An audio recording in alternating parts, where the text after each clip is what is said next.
안녕하세요. 사연에 빠지다의 DJ 민영입니다. 오늘 사연자님은 동서와 시누이 때문에 한동안은 마음고생을 좀 하시다가 결국에는 찍소리 못하게 만드셨다고 하는데요. 과연 그 비결이 무엇인지 오늘의 사연도 함께 만나볼게요. 오늘도 끝까지 함께 해주세요.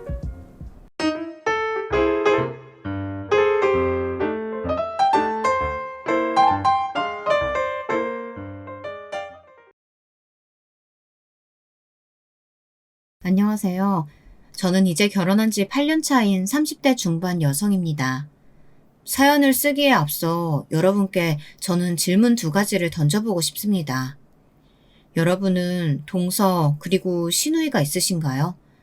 혹시 있으시다면 사이가 좋은 편이실까요? 솔직히 말하면 저는 시누이 그리고 동서와 사이가 그닥 좋지 않거든요. 이상하게도 그 둘은 쿡짝이 참 잘 맞던데 저는 처음부터 약간 소외되는 느낌을 받기도 했고 저와는 영 안 맞는 두 사람이라는 생각이 들었습니다.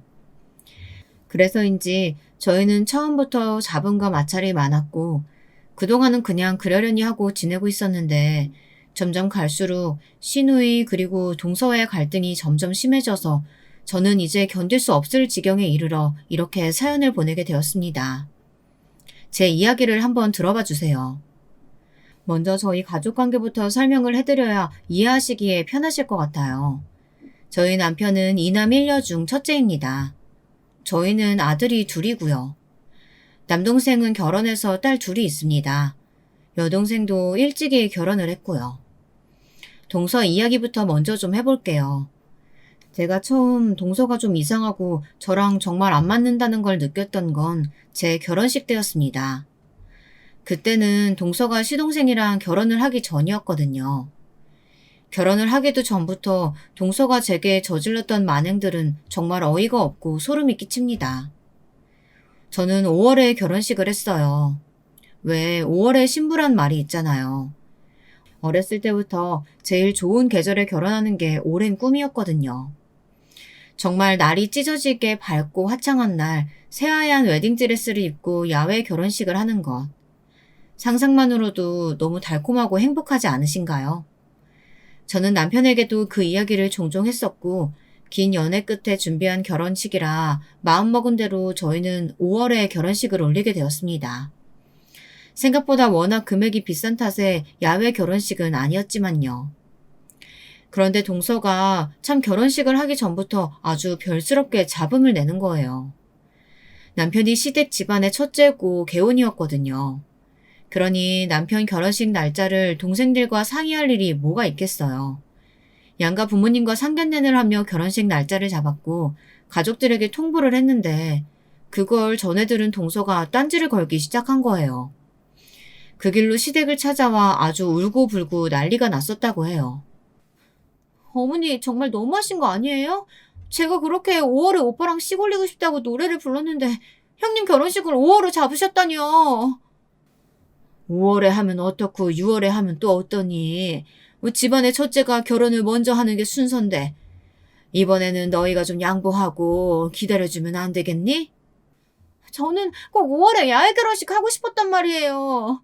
듣자 하니까 형님네는 돈 없어서 야외 결혼식도 못한다던데 그럴 거면 굳이 5월에 결혼할 이유가 없잖아요.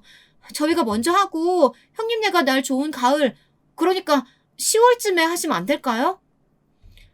어디 제주도에서는 순서 바뀌어서 결혼하면 동생이 형 결혼식에 참석도 못하게 한다고 하더라. 입장 퇴장하는 걸 보면 부정이 탄다나. 그런 말들이 미신 같아도 괜히 있는 게 아니야. 그래도 아무래도 일가 친척들 보기에도 좀 그래. 전 그렇게 5월에 결혼식 하고 싶으면 아예 내년 5월에 하는 것도 생각해 보렴. 결혼식 전부터 형님 편만 드시고 정말 너무하세요. 이렇게 결혼식 전부터 회방을 놓는데 저도 사람인지라 좀 심란한 마음이 들더라고요. 그래도 손 아랫사람이고 이미 날은 정해졌고 어머님이 저렇게까지 말씀을 하시는데 아이처럼 떼쓰는 것도 아니고 대드는 것이 저는 처음부터 동서가 참 마음에 들지 않았어요. 그래도 다행인 건 시아버님이 정말 대쪽 같은 분이시고 집안의 서열을 중시하는 분이시라 더 이상 저에게 동서에 징징대는 소리가 들려오지 않게 단도리를 참 잘해주셨어요. 그래서 별탈 없이 결혼식을 준비하게 되었고요. 그렇게 결혼식 날이 밝아오고 아침부터 정말 분주하더라고요. 머리도 하고 메이크업도 받고 하객들도 정말 많이 와서 정신없이 신부 대기실에서 인사를 하고 있었는데 갑자기 밖에 하객들이 웅성웅성 대는 소리가 들리기 시작하는 거예요. 제 절친한 친구 한 명이 신부 대기실로 뛰어와 밖의 상황을 알려주자 저는 제 귀를 의심했습니다. 얘, 니네 시동생 뭐야? 아니 방금 왔는데 나는 다른 홀에서 결혼하는 커플인 줄 알았어. 신랑 신부나 입을 법한 한복 입고 헤어랑 메이크업도 받고 온 거 있지? 지금 혼주처럼 앞에서 하객들 맞이하고 인사까지 하고 있어. 그런 경우가 어디 있어요. 엄연히 결혼식의 주인공은 저와 신랑인데 요새 말로 시선 강탈이라고 할까요? 그걸 시동생과 동서가 하고 있다니. 저는 제 눈으로 확인하기 위해 대기실 밖으로 나섰어요. 웨딩 플래너가 만류했지만 저는 참을 수가 없었습니다. 신부님 지금 움직이시면 안 돼요. 화장실도 어지간하면 참으셔야 되는데. 잠깐만 밖에 좀 보고 올게요. 급한 일이라서 그래요. 그렇게 로비로 나가보니 친구의 말대로 동서와 시동생이 와 있었는데 그 차림새가 참 글쎄. 아직 식도 안 올린 사람들이 정말로 신랑 신부처럼 화려한 한복을 입고 왔더라고요. 연지 곤지만 찍으면 그 자리에서 전통 혼례를 올려도 아무도 이상하게 여기지 않을 정도로요. 동서는 그렇다 쳐도 시동생까지 무슨 연예인들이나 할 법한 진한 화장을 하고 마치 자기들이 주인공인 결혼식인 것처럼 시댁 친척 식구들이며 하객들에게 인사를 하고 있는 꼴을 보니 정말 기가 막히더라고요. 마치 남의 결혼식을 망치려고 작정한 사람들 같았어요. 왜 가끔 그런 말 들은 적 있거든요. 남의 결혼식에 하얀색 드레스를 입고 가서 신부인 양 맨 앞에서 사진을 찍는 사람들이나 남의 결혼식을 배경으로 자기 여자친구에게 프로포즈하는 무개념들이요. 말로만 들었지 그게 제 결혼식에서 실제로 일어날 줄 누가 알았겠어요. 그것도 남도 아닌 제 남편의 친동생이 그럴 줄은 정말 꿈에도 몰랐죠. 하지만 처음 보는 시댁 집안 식구들 앞에서 동생과 시동생에게 크게 화를 낼 수도 없고 마침 웨딩 플래너도 쫓아나와 어서 들어가서 이제 신부 입장 준비를 해야 한다고 제 어깨를 막 돌려세우는 바람에 뭐라고 따지지는 못했어요. 하지만 아직도 제 결혼식 사진만 봐도 그날의 생각이 나 열불이 납니다. 결혼식 사진도 어찌나 앞줄에서 서서 찍었는지 딱 사진을 펼치자마자 눈에 들어온 건 주인공인 저와 남편이 아니라 어디 무당같이 입고 온 시동생과 동서라니까요. 그러고 보면 저는 참 이상하게도 학창시절이나 직장생활 할 때도 여자 선후배들과 사이가 그닥 좋지 않았는데요. 특히 동서 같은 스타일과 정말 안 맞는 편이에요. 왜 있잖아요. 여자들끼리 모이면 좀 은근히 견제하고 편먹어서 따돌리고 하는 거요. 그 주동자들을 가만히 보면 주인공 병이 있는 애들이거든요. 혼자만 제일 이뻐야 하고 제일 잘나야 하는 애들. 왠지 모르게 저는 그런 여자애들이 일으키는 갈등에 휘말려들 때가 종종 있었어요. 제가 좀 체구도 작고 순하게 생긴 편이거든요. 처음에는 착한 인상에 우습게 보고 절 만만하게 대하려고 하거나 좀 무시하는 여자애들이 참 많았어요. 중학교 다닐 때 그런 저를 학창시절 내내 저를 괴롭히던 동창생 한 명이 있었는데요. 한날은 남자애들끼리 모여서 누가 우리 반에서 제일 예쁘다 하는 인기투표 같은 걸 한 모양이었어요. 저를 따돌리던 그 동창생, 제법 저희 반에서 인기가 많았거든요. 리더십도 있고 본인도 자기가 그런 줄 알고 친구들을 확 휘어잡는 스타일이었죠. 그러니 걔는 자기가 본인이 인기투표에서 1위를 할 거라고 예상하고 있었겠죠. 그렇게 은근히 결과를 기대하고 있었는데 이게 웬걸 뚱딴지같이 제가 남자애들 사이에서 제일 인기가 많다는 결과가 나와버린 거예요. 제 입으로 말하긴 좀 그렇지만 어쨌든 남자애들은 좀 청순하고 얌전한 스타일인 저를 제일 좋아했다나요. 아무튼 그런 소식을 듣고 애가 갑자기 돌변하기 시작한 거예요. 마치 제가 눈엣가시인 것처럼 저를 표시 안 나게 괴롭히기 시작했죠. 유치하게 제가 단짝 친구랑 손잡고 매점이라도 가려고 하면 쏜살같이 달려와 그 친구만 쏙 데려가고요. 체육 시간에 피구를 하거나 하면 교묘하게 저만 공격하고 남들이 다 있는 데서 저를 은근히 깎아내리기도 하고요. 복도로 지나가면 발을 걸어서 넘어뜨리고 막 웃고 그런 나쁜 장난들을 치고요. 그렇게 학창시절 내내 저를 괴롭히는데 쓸데없는 힘을 빼던 그 친구가 딱 생각나는 게 바로 동서가 하는 짓들이었어요.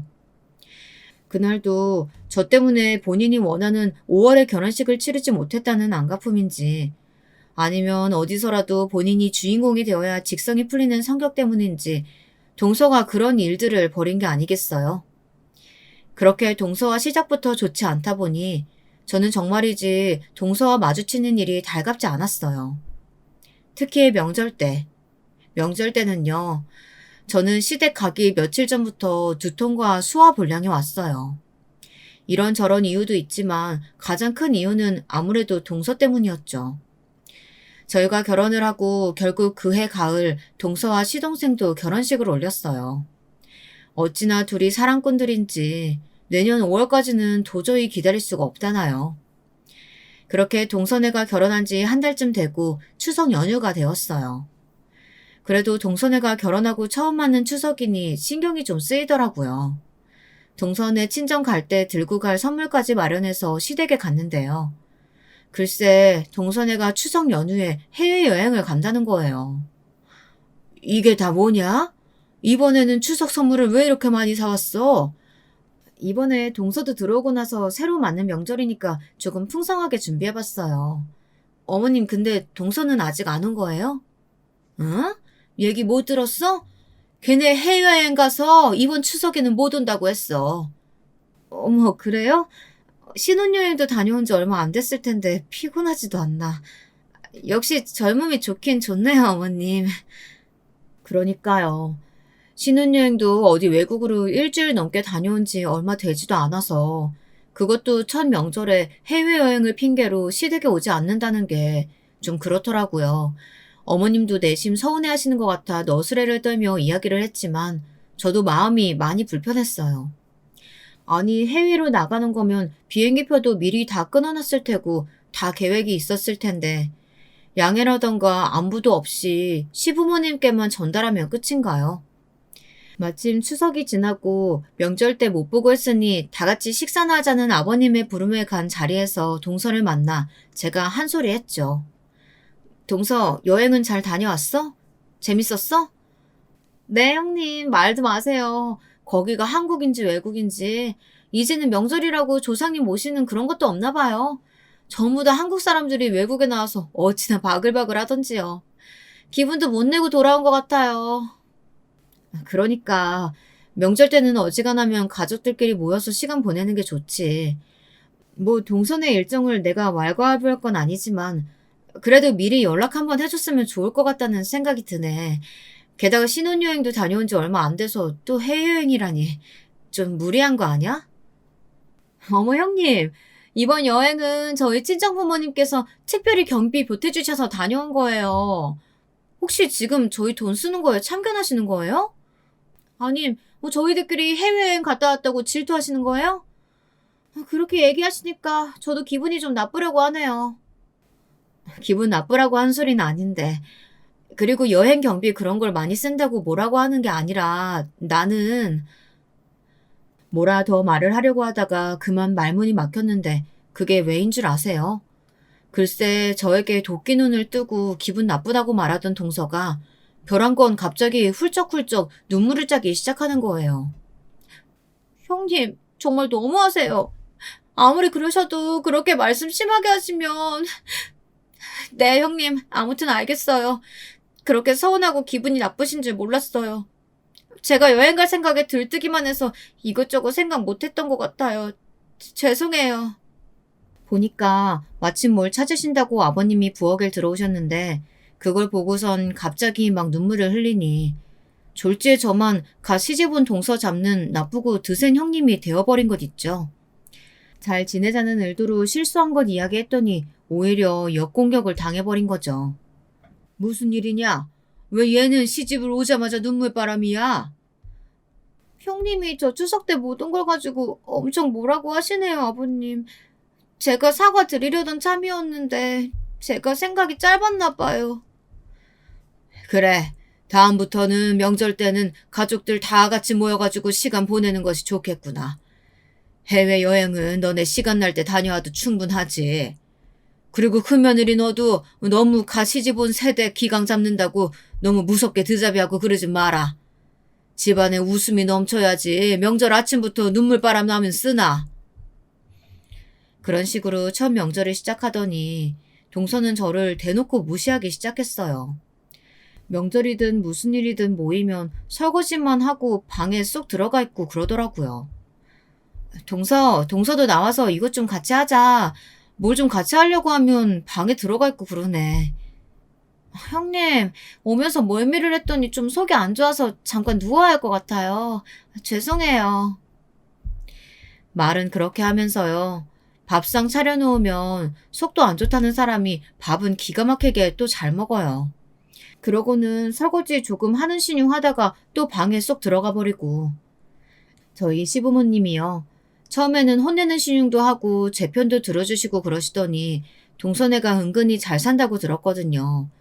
시동생이 일하는 회사도 동서네랑 무슨 연관이 있고 그렇다고요. 듣기로 시동생이 결혼한 지 얼마 안 되어 회사에서 큰 승진을 했는데 그게 동서 덕이라고 들었어요. 회사에서 몇 년을 정성 쏟던 큰 거래를 시동생이 성사시켰고 그 인맥을 주선해준 게 동서네 친정이라던가. 그래서인지 시댁에서는 크게 동서를 나무라는 일은 없었어요. 네가 윗사람이니까 이해 좀 해다오. 내가 봐도 얄미운 구석이 없지 않아 있어. 그치만 애가 워낙 곱게 자랐고 또 막내로 큰 터라 어리광이 좀 있는 것 같아. 그래도 형님 하면서 엄살 부리는 꼴이 제법 귀엽기도 하지 않아? 마음씨 넓은 네가 이해 좀 해줘. 어머님이 이렇게까지 말씀하시는데 저도 뭐라고 할 성격까지는 안 되고 해서 그냥 지켜보는 정도였죠. 그러다가 저는 아이를 가지게 되었고 만삭이 되니 차 타기도 힘들고 해서 시댁에 통 가지 못했던 때가 있었어요. 대신 어머님 아버님이 저희 사시는 쪽에 오시면 식사도 하고 그렇게 지냈고요. 그러다 보니 자연스럽게 동서네랑 마주칠 일도 없게 되더라고요. 그러던 어느 날은 갑자기 동서가 전화를 하길래 솔직히 받기 싫어서 안 받았거든요. 그랬더니 이번에는 시누이한테서 전화가 오는 거예요. 제가 아직 저희 시누이 이야기를 안 했죠. 저희 시누이는 동서와는 또 다르게 저와는 정말 상극인 사람인데요. 직장 다니다 보면, 아니, 그냥 종종 모임에 있어서도 꼭 누굴 가르치려고 드는 사람이 한 명씩 있잖아요. 배운 사람처럼 행동하면서 은근히 사람을 일방적으로 무시하는 사람들이요. 시누이는 학교에서 선생님을 하고 있었는데요. 그래서인지 은근히 남을 깔보고 가르치려는 성향이 있었어요. 생김새도 옛날로 치면 기숙사 사감 선생님들이랑 똑같이 생겼어요. 깐깐하게도 그와 비슷했고요. 그래서 저는 시누이도 원래부터 썩 좋아하지 않았는데 계속 전화가 오니 어쩔 수 없이 받았는데요. 한다는 말이 참 처음부터 시비 쪼더라고요. 언니, 왜 이렇게 연락이 없어요? 서운해요. 저번에도 제가 먼저 전화했었는데 요새 둘째 오빠네가 전화해도 안 받는다면서요? 안 그래도 전화한 거 보고 다시 해야지 하다가 요즘 바빠서 잊어버렸네요. 잘 지내죠? 그냥 받기 싫으면 받기 싫어서 안 받았다고 하면 될걸. 여하튼 언니는 맨날 뭐 말만 하면 다 핑계야. 어머, 갑자기 무슨 말을 그렇게 해요, 아가씨. 무슨 일 있어요? 보다 못해서 제가 전화했어요. 아니, 아무리 만삭이라고 하지만 너무한 거 아니에요? 친구들 보니까 만삭이어도 할 거 다 하고 돌아다니던데. 지금 날도 덥고 얼마나 힘든지 알긴 알겠는데 신경 좀 써줬으면 좋겠어요. 엄마가 우리 집안은 형제 자매들끼리 교류가 없어도 너무 없다고 걱정하시는 건 알긴 알아요? 저도 나름 언니 신경 쓴다고 생일 때나 그런 때 케이크 쿠폰 보내고 하잖아요. 근데 언니는 전화해도 안 받고 집안의 첫째로서 뭐 둘째 오빠네나 우리를 챙겨놓은 것도 없고 참 속 편하게 사셔. 언니가 큰 며느리로서 도리도 안 하고 그렇게 다 내 편 개치는 바람에 둘째 오빠네가 지금 많이 힘든가 봐요. 그 얘기 듣고 내가 전화한 거예요. 갑자기 전화를 해가지고 이렇게 와다다 가르치듯이 퍼붓는데 순간 당황해서 한마디도 반격을 못하고 네, 제가 요즘 소홀했나 봐요. 앞으로는 아가씨 말씀처럼 교류 자주 하도록 노력할게요. 이렇게 말하고 끊어버린 거 있죠. 근데 끊고 나서도 어안이 벙벙. 다짜고짜 왜 이런 전화를 했나 했더니 며칠 전에 아버님 생신이셨거든요. 동서가 전화를 했던 것도 그것 때문이었던 것 같은데 그동안에야 제가 뼈 빠지게 상 다 차려놓고 하면 와서 생일상이나 얻어먹고 하던 것을 자기가 차리려니 그게 그렇게 억울했나 봐요. 그래도 이왕 한 거 생색 좀 내려고 했더니 제가 전화도 안 받아서 그게 약이 오르고요. 자기가 주인공이고 왕대접을 받아야 하는데 귀한 손으로 음식 장만하고 푸대접 받았다고 생각을 한 거죠.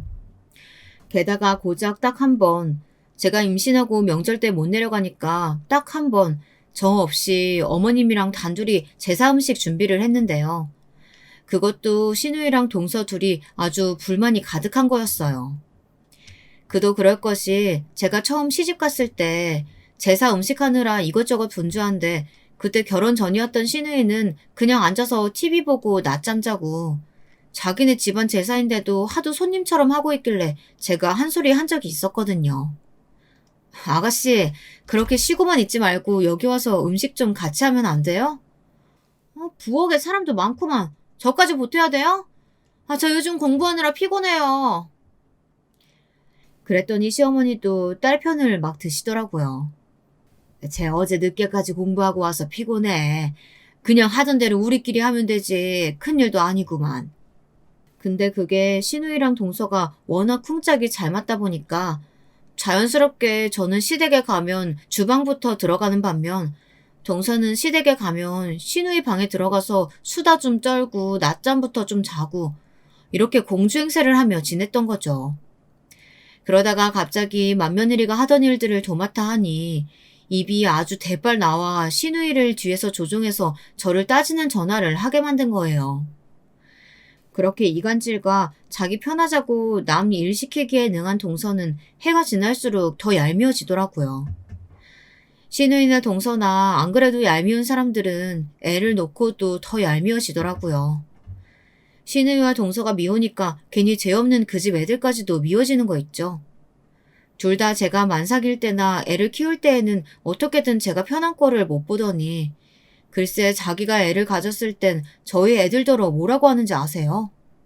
얘들아, 이제 작은 엄마가 예쁜 동생 낳을 거야. 동생 태어나면 잘 봐줘야 돼? 그럼 너희가 동생들 예뻐하고 잘 이끌어줘야 집안 분위기가 사는 거야. 늘 동생들한테 양보하고 절대 싸우면 안 돼. 알았지? 아니, 저희 애들이 보모도 아니고 자기 애들을 왜 돌봐달라고 하는지 이해가 안 되는 거예요. 그리고 형이면 형 대접을 받으면 받았지 왜 형이라고 동생들한테 무조건 양보를 해야 한다고 가르치나요? 아무튼 애 낳기 전부터 하는 짓이 꼴보기가 싫었어요. 그 둘이 실제로 애 낳고 행동 보니까 더 기가 막히더라고요. 시댁 식구들과 시누이 그리고 동서네와 외식을 하면 어쩌는지 아세요? 글쎄 반찬이 부족하건 술이 부족하건 그 둘은 엉덩이를 드는 법이 없고요. 동선의 애나 시누이 애들이 어릴 때 제 딴에는 밥이라도 편히 먹으라고 칭얼대면 나서서 안고 돌아다니며 봐주기도 했었는데요. 그게 당연하다면 당연한 거지 고맙다는 말 하나 없더라고요. 그리고 애들이 있는 분들은 아시잖아요. 식당 갈 때 아기 먹을 건 좀 따로 챙겨가거나 달래려고 과자나 과일 같은 걸 좀 싸가기도 하잖아요. 그럴 때에도 항상 자기네 애들 먹일 것만 챙겨오고 사주고 그러더라고요. 편의점이나 슈퍼를 가도 본인 애들 챙기기만 바쁘지 저희 애들 사탕 하늘도 사준 적이 없어요. 엄마, 쟤네 아이스크림 먹는데 나도 사주면 안 돼? 어머, 왜 자기네들 거만 샀대? 일로 와, 엄마가 너도 사줄게. 이런 식입니다. 아니 아이스크림 뭐 한 푼 두 푼 한다고 그걸 둘이 자기네 애들 것만 칼같이 나눠서 내고 있는 것도 꼴 보기 싫은데 제가 미처 아이스크림 사는 걸 못 봤으면 좀 사줄 수도 있지. 그걸 우리 애 것만 쏙 빼놓고 사주고 그러더라고요. 동서 그리고 아가씨 아무리 그래도 인심이 너무 박하네요. 남도 아니고 애들 아이스크림 사주면서 우리 애만 쏙 빼놓고 사주는 게 맞는 일인가요? 언니야말로 그깟 아이스크림 가지고 치사하게 뭘 그래요?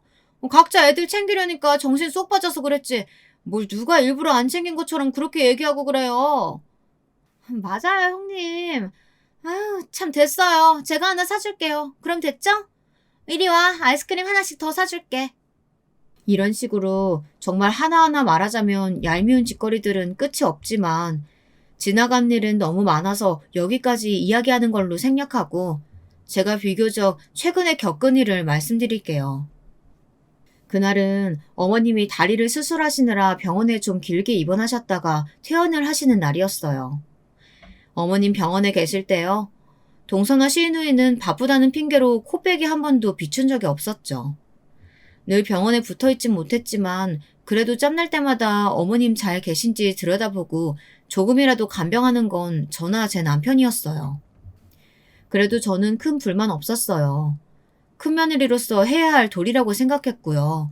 저는 시부모님을 저희 부모님과 마찬가지라고 생각했기에 그리 어려운 일도 아니었죠. 그런데 얄미운 동서와 시누이가 시어머니가 태어난다는 소식을 듣자 시어머니 댁으로 득달같이 달려오는 거 아니겠어요? 마치 병원에 계실 때는 북박이로 붙여놓고 병간호 하랄까봐 들여다보지도 않던 사람들이 이제 고생거리 다 끝나고 나니 엄마, 어머님 하면서 달려와 우는 소리를 하는 거예요. 어머님, 저희 왔어요. 다리는 어떻게 좀 괜찮으세요? 엄마, 우리가 얼마나 걱정했다고. 이제 다 나은 거지?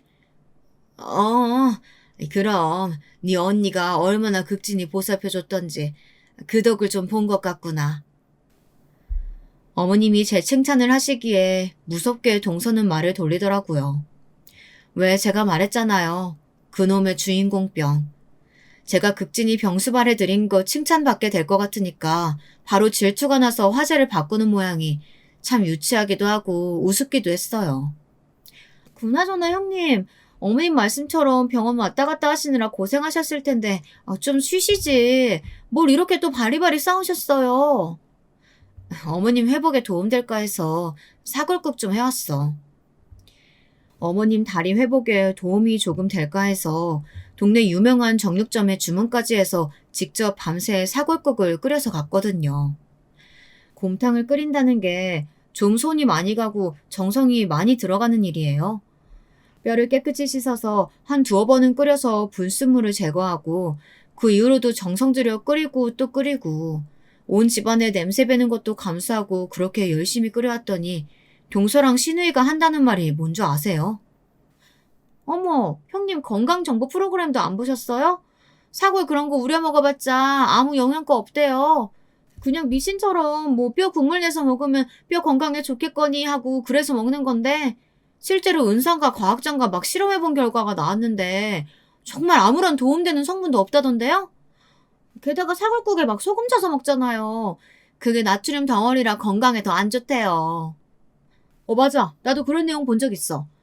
그러니까 다 맛으로 먹는 거지 몸보신 위해서 먹을 건 아니라고 하더라. 그래도 언니 고생했네요. 이참에 다 같이 나눠 먹지 뭐. 시누이는 그러면서 호시탐탐 조금이라도 얻어가서 자기네 애들 먹일 궁리를 하는 게 아니겠어요? 웃기지도 않아서. 아니 자기네 말처럼 나트륨 덩어리에 순 영양가도 없는 허연 국물 모타로 얻어가서 애들을 먹인대요. 자기네들도 다 정성 들여서 끓인 국물 몸에 좋은 건 알지만 직접 할 자신은 없고 그러니까 저를 깎아내리면서도 은근히 준다고 하면 가져가고도 싶은 거겠죠. 동서는 한술 더 떴어요. 그러고 보니 들어오면서 손에 웬 쇼핑백을 주렁주렁 달고 들어오던데 본인이 사온 온갖 것들을 다 꺼내놓으며 어머님께 막 아양을 부리는 게 아니겠어요? 어머님, 이 영양제 연속극에 나오는 거 보셨죠? 왜 주인공들이 한약 먹듯이 먹고 막 좋다고 그러잖아요. 이게 알고 보니까 뼈 건강에 좋은 영양제더라고요. 전화 주문으로밖에 못 사는 거고 한 번 살 때 큰돈 들여서 사야 하는 건데 제가 어머님 건강 생각해서 이렇게 사왔어요. 한번 드셔보세요. 엄마, 이건 내가 산 건데 요새 콘드로이친이라는 게 핫하대. 사골 한 사발 먹을 게 이 콘드로이친 하나로도 충분하다나. 광고도 많이 나오잖아. 제약회사에서도 나오는 게 여러 있더라고. 내가 그중에서도 제일 성분 좋고 비싼 걸로 사온 거야. 그래도 아프고 수술까지 하고 나서 퇴원을 했는데 자식들이 이렇게 바리바리 싸가지고 와 늘어놓으며 어머니 걱정을 하니 어찌 좋지 않으시겠어요. 어머님은 그저 입에 귀에 걸리셔서는 그래 그래 고맙다 이렇게 이야기하실 뿐이었죠. 내가 다 늙어서 이게 웬 호강이냐. 아무쪼록 참 고맙다. 우리 큰며느리에게도 참 고맙고 둘째 며느리에게도 고맙고 우리 막내딸도 너무 고마워. 고맙다고 손을 꼭 잡고 하시는 말에 진심이 느껴지긴 했지만 기분이 영 좋지 않았어요. 어머님이 병원에 입원해 계신 동안 제일 고생하고 신경 쓴 건 저였는데 신우이와 동서는 숟가락만 얹어서 똑같은 공치사를 들은 것 같은 기분이 들었기 때문에요. 그때까지만 해도 나도 늙었나? 왜 이렇게 생색을 내고 싶어 하나? 제 자신 스스로를 질책하고 있었어요. 좋은 마음으로 우러나와 한 행동임에도 신우이와 동서보다 큰 칭찬을 받고 싶어 하고 또 인정받고 싶어 하는 꼴이 동서와 다름이 없는 것 같아서 제 자신이 조금 한심하게 느껴졌었거든요. 마음을 다잡고 그냥 집에 가려고 일어서 나오려는데 동서와 신우이도 따라 나서더라고요. 형님 가시게요? 저도 이만 가봐야겠어요. 애들 데리러 갈 시간이 돼서요. 어머님, 형님이 가져오신 사골국에 밥 잘 챙겨 드시고 제가 준비한 영양제도 꼭 때 맞춰 챙겨 드세요. 아셨죠? 나도 같이 가. 엄마, 나도 가볼게. 그래도 많이 건강해 보여서 다행이다. 무슨 일 있으면 전화하셔. 그렇게 저희 셋은 시어머니 집을 나섰습니다. 현관을 나서자마자 동서가 저 보란듯이 으스대며 차키를 눌러대는데 삐빅거리며 깜빡등이 켜지는 게 웬 벤츠를 새로 산 거예요. 차에 대해서 저는 잘 모르고 또 차 욕심은 있지도 않아서 그냥 새 차를 샀겠거니 했지만 워낙 자랑하는 걸 좋아하는 사람이니 대충 놀라는 척을 해줬죠. 어머, 동서 차 바꿨어? 멋지다. 근사한데? 이거 제법 비싼 차 아니야? 아, 형님 모르셨구나? 네, 애들 데리고 다니기에 이전 차는 좀 불편해서요. 큰맘 먹고 하나 장만했어요. 아, 집에 태워다 드릴까요? 아니야, 됐어. 아가씨랑 같은 방향이니까 아가씨나 태워다 드려. 나 먼저 가볼게. 그렇게 인사를 하고 떠나려는데 동서가 머뭇거리면서 제 팔을 붙잡는 거예요. 아참, 형님. 가시기 전에 제가 한 말씀 드려도 될까요? 무슨 말을 하려나 쎄한 기분이 들었는데 아니나 다를까 정말이지 정말 기분 나쁜 말들을 눈 하나 깜빡하지 않고 늘어놓는 것 아니겠어요? 형님, 앞으로 사골국 끓이느니 그런 건 하지 말아주셨으면 해요. 저희도 시간 들이고 돈 들여서 어머니 위해서 영양제 사갔는데 형님이 무슨 밤을 새서 뼈를 고았느니 하면서 오버하시니까 저희가 얼마나 민망했게요. 다 형편에 맞게 하는 거라지만 그래도 형님도 어머님한테 돈 좀 쓰세요. 아니면 지금처럼 몸으로 때우시는 건 괜찮은데 그러실 거면 저희한테도 미리 귀띔이라도 해주시던가요. 그럼 저희가 차라리 돈으로 값을 쳐서 드릴게요. 형님 팔아도 2차 못 사는 거 아시죠? 저희는 남는 게 돈이니까 미리 연락만 주세요. 언제든지 값 쳐서 드릴 테니까요. 저는 동서의 조롱하는 듯한 말을 듣는 순간 화가 머리끝까지 치밀러 올랐습니다. 신우이는 미리 차에 타 있어서 이 말을 못 들은 것 같았지만 똑같은 종족이라고 여겨져서 신우이까지 평생 꼴도 보기 싫어졌어요. 동서야말로 말이 너무 심하네. 돈이 많고 적음을 떠나서 나 동서 손윗 사람이야. 형님이라고. 근데 그게 무슨 말버릇이야? 앞으로 어머니한테 효도를 하든 불효를 하든 동서 마음대로 해. 동서랑 앞으로 상의할 일 절대 없으니까. 뭐? 돈으로 쳐줘? 그 말은 내가 반드시 잊지 않을게. 앞으로 마주치는 일 없게 각자 잘 살자고. 유유상종이라는 말 뜻은 알고 있지? 같은 부리 사람 될까봐 더 말 못 섞겠다. 그럼 조심히 가. 그렇게 쿨한 척 경고를 하고 집으로 돌아왔지만 밤새 화병이 나서 잠을 한숨도 못 자겠더라고요. 자꾸만 귓가에 동서의 목소리가 들리는 듯 했어요. 특히나 그 말. 형님 팔아도 2차 못 사는 거 알죠? 이 말이요. 동이 트기도 전 저는 어두운 옷을 챙겨 입고 모자를 깊숙이 눌러 쓰고 동선의 집으로 향했어요. 혹시나 누가 알아볼까봐 일부러 아드로까지 훔쳐입고 갔었다니까요. 그렇게 가서 주차장을 뒤져보니 동서차가 있더라고요. CCTV가 있나 올려다봤더니 은근히 기둥 뒤에 가려져 있어 보이는 것 같지 않길래 준비해간 라카를 꺼내 동서차에 낙서를 하기 시작했어요. 미친년, 쌍년, 죽어라 등등 초등학생이나 할 법한 욕을 그 비싼 벤츠에 마구마구 갈겨주었죠. 동서 휴대전화 번호도 일부러 큼지막하게 하나 써두었어요. 제 연락처는 010-1234-4567입니다. 제 면상이 궁금하신 분들은 여기로 연락주세요. 이렇게 친절히 메모도 남겼고요. 순식간에 동서차를 엉망으로 만들어 놓고 얼른 집에 들어와 누웠습니다. 남편은 골아 떨어져서 제가 나갔다 온 줄도 모르더라고요. 얼마나 속이 시원하고 고소하던지 10년 묵은 체증이 확 내려간 것 같았어요. 그때까지만 해도 저는 동서가 말한 그대로를 돌려줄 생각만 했어요. 그동안 제가 동서 말처럼 제가 몸으로 떼운 값을 돈으로 친다면 벤츠 한 대 값은 훌쩍 넘을 것 같았거든요. 그래, 네가 돈으로 쳐준다고 네 입으로 말했다 싶어서 그렇게 차를 망쳐놓고 온 거예요. 그 차를 타고 다니며 얼마나 으스대며 다른 사람들을 무시했을지 안 봐도 비디오잖아요. 나처럼 안가품하고 싶은 사람은 동서에게 직접 연락을 하게끔 동서 연락처도 친절히 남겨두었고요. 그런데 다음날부터 시댁은 의외의 일로 뒤집어지고 난리가 나고 말았어요. 막 경찰들이 오고 실화 탐사대 막 이런 프로그램 하는 방송국에서 취재를 나오고요. 알고 봤더니 세상에 사람은 참 못되게 살면 대가를 치르게 되어 있다는 말이 사실인 게 틀림없더라고요. 사실 동서는 몇 년 전부터 남모를 괴롭힘을 당하고 있었다고 해요. 학창시절에 그렇게 힘없고 약한 애들을 괴롭히고 다녔는데 그중 한 명이 억하심정을 가지고 있다가 어떻게 동서가 사는 집이며 연락처를 알아냈는지 그렇게 끈질기게 동서를 협박하고 괴롭히고 있었다나요. 시댁에 갔더니 동서가 울면서 피신을 와 있고 자초지종을 얘기하고 있더라고요. 아버님, 어머님, 여보, 저 정말 무서워요. 그 스토커가 진짜 끈질기게 저를 협박해온 건 몇 달 됐어요. 저는 얼굴이며 이름도 기억나지 않는 동창생인데 자꾸 제가 학교 다닐 때 자기를 괴롭혔다고 거짓말을 하면서요. 그동안에는 그나마 문자로 이상한 말들 보내거나 집으로 우편물 보내는 정도가 다였는데 이렇게 차에 막 낙서를 해놓을 줄은 몰랐어요. 아, 동네 창피하고 무섭고 살 수가 없어요. 저 당분간만 애들이랑 애들 아빠랑 여기 있으면 지낼게요. 그래도 되죠, 어머니?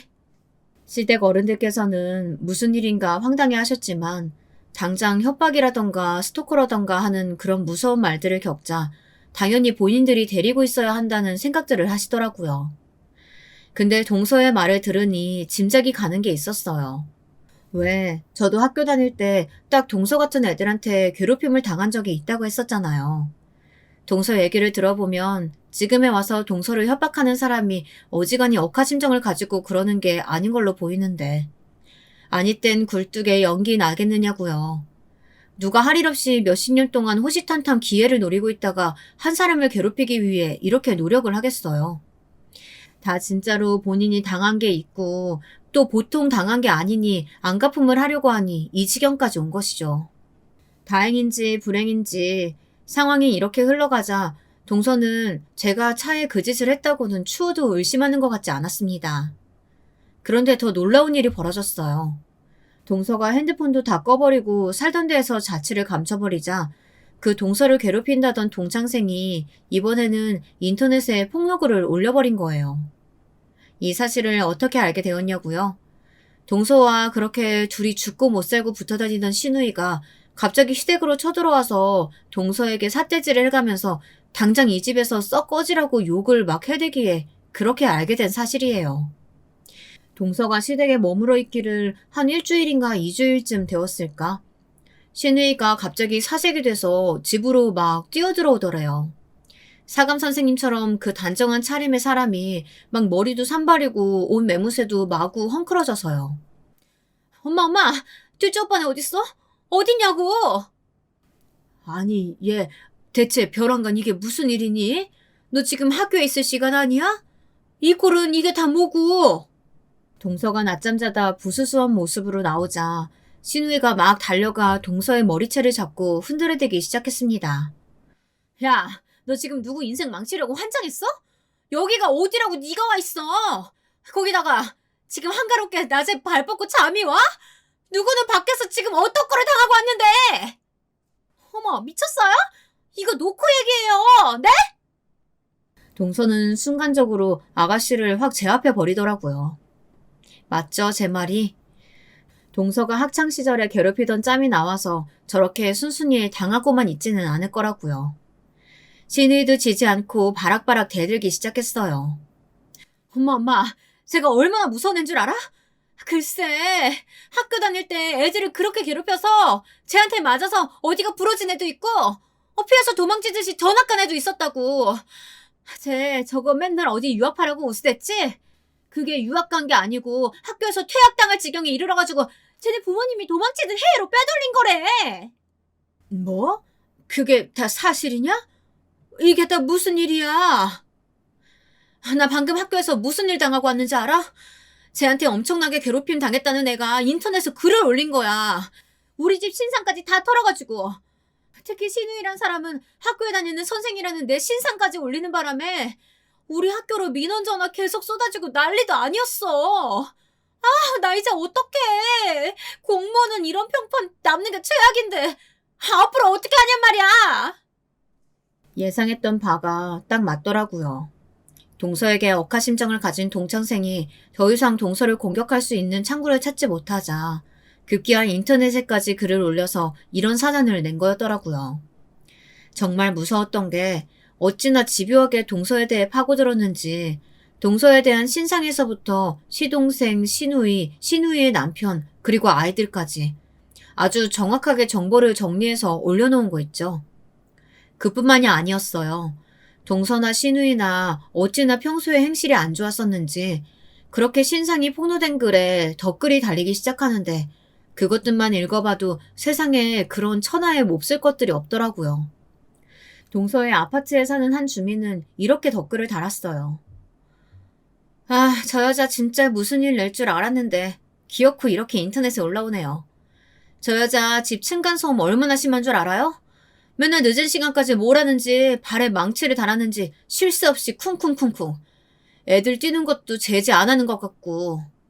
경비실 통해 몇 번 얘기했더니 눈 하나 깜짝하지 않아요.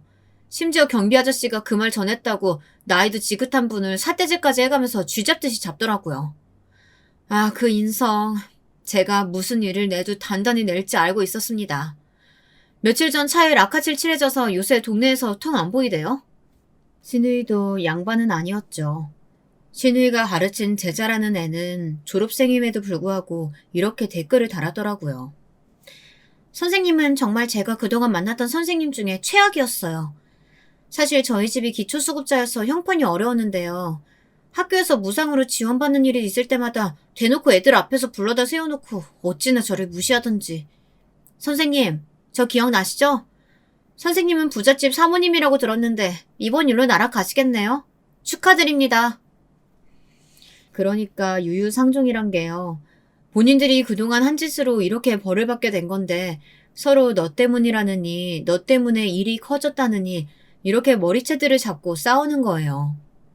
반성하거나 자기 때문에 피해를 입은 사람들에게 사과할 생각은 추호도 하지 않고요. 보다 못한 아버님과 어머님이 나섰습니다. 네, 듣자 하니까 내가 자식을 잘못 키웠구나. 잘못 키웠어. 이 얘기가 다 사실이냐? 둘째야, 네가 먼저 얘기해봐라. 이게 다 어떻게 된 일이냐? 아버님, 저는 정말 모르는 일이에요. 학창시절에 누구나 친구와 싸우기도 하고 그러면서 학교 생활하는 거 아니에요? 그런 일 가지고 지금 와서 저런다는 게 상식적으로 정상인 행동이냐고요. 그 동상생인가 뭔가 하는 말 절대로 믿지 마세요. 사기꾼이고 정신병자예요. 그렇다고 하기에는 너무 생생하게 모든 것을 기억하고 있고 또 너나 우리 집에 대해서 너무도 상세하게 알고 있지 않니? 막내 너도 말해봐라. 너도 이게 다 진짜냐? 네가 진짜 네가 가르치는 학생들을 그렇게 대했어? 저도 하나도 기억 안 나요, 아빠. 어떻게 한 반에 20명, 30명 되는 애들을 제가 공평하게 다 대할 수가 있어요. 그래요. 마음이 삐뚤어진 애들은 뭔가 억울하다고 느낄 수도 있겠죠. 그런데 이렇게 한 사람의 입장만 올리면 제가 너무 불리한 거 아니에요? 게다가 제가 저지른 적도 없는 동급생 괴롭힘까지, 둘째 오빠네 죄까지 제가 다 뒤집어쓰게 생겼다고요. 어느 정도 기정사실인 부분이 있나 보구나. 더 이상 너희 얘기 듣고 싶지 않다. 둘 다 너희 집으로 가거라. 꼴도 보기 싫다. 썩 내 집에서 나가. 그렇게 동선에는 시댁에서 쫓겨나듯이 나가 친정으로 향했지만 그쪽으로도 화살이 날아오는 바람에 지금 어디 지방의 작은 아파트를 얻어 살면서 이민을 준비하고 있다고 합니다. 귀양살이도 아니고 갑자기 잘 살던 동네를 떠나 지방에 머물러야 하는 것도 억울한데 행여나 동네 사람들이 동서를 알아볼까봐 죄인처럼 지내고 있다고 하네요. 그러니 가정에 불화가 없을 리가 있겠어요. 시동생은 허구한 날 동서 때문에 창피해서 못 살겠다고 이혼을 하겠다며 노래를 부르지만 동서는 아이들을 생각해서라도 제발 이혼만은 하지 말아달라고 매달리는 중이라고 합니다. 아이들이요? 아이들도 모든 사실을 알고 정서가 불안해진 나머지 한 아이는 방에 틀어박혀서 매일 스마트폰만 들여다보고 있고 한 아이는 빽하면 동서에게 반항하고 소리를 지르고 그런다고 하네요. 다 본인이 하던 짓을 제 자식들에게 고스란히 돌려받고 있는 셈이죠. 누구보다 남들 눈을 중시하고 명예욕이 있던 시누이는 결국 학교를 그만두었습니다. 그리고 시누이는 자신이 잘못을 저질렀던 제자들에게도 아버님 손에 이끌려 직접 찾아가 머리를 조아리며 사과를 했다고 하네요. 연락이 닿지 않는 제자들이나 혹시나 자신에게 피해를 입을 법한 사람들을 향해 장문의 사과문을 인터넷에 올리기도 했는데 그걸 가지고도 아주 가루가 되게 욕을 먹기도 했어요.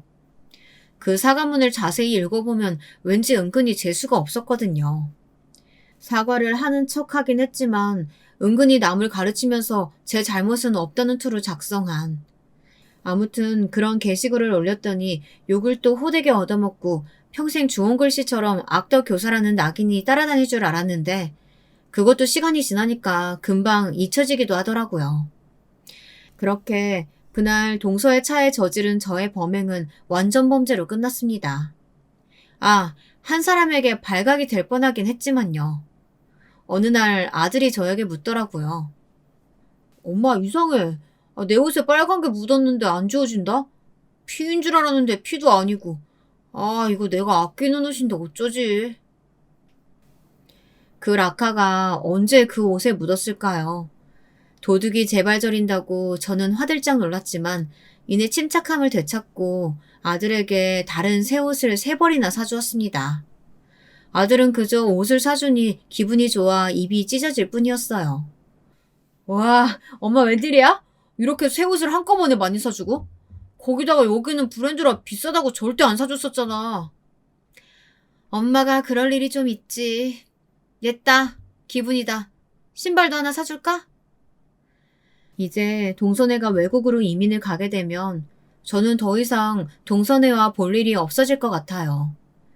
그러나 시누이는 저에게 종종 연락을 해옵니다.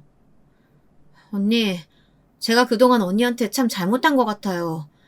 언니는 저한테 참 잘 대해주시고 엄마 아빠도 극진히 모셨는데 지금이라도 언니 동생처럼 친하게 지내면 안 될까요? 나는 안 변했는데 상대는 변한 것 같은 이질적인 느낌 아시나요?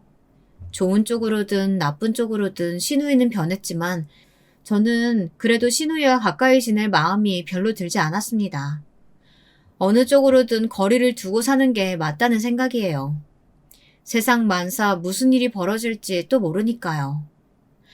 앞으로 다가오는 명절이나 집안 행사는 시누이가 안 오는 날 따로 가고 싶은데 현실적으로 그게 가능할까요? 그렇게 되려면 어떻게 방법을 마련해야 할까요? 그래도 어머님, 아버님은 한 가족이 다 같이 모이는 걸 원하실 텐데 제가 내키는 대로 행동해도 될까요? 이렇게 생각하고 저렇게 생각해도 고민이 깊어지는 나날입니다. 그래도 단 한 가지 속이 시원하고 후련한 건 세상에 정의는 분명히 존재하고 나쁜 짓을 하고 살면 언젠가는 크게 되돌아온다는 걸 이번 일을 실제로 눈앞에서 지켜보며 깨달았기 때문이에요. 지금까지 제 이야기 들어주셔서 감사합니다. 우리 앞으로도 복만 받게끔 착하게 살아요.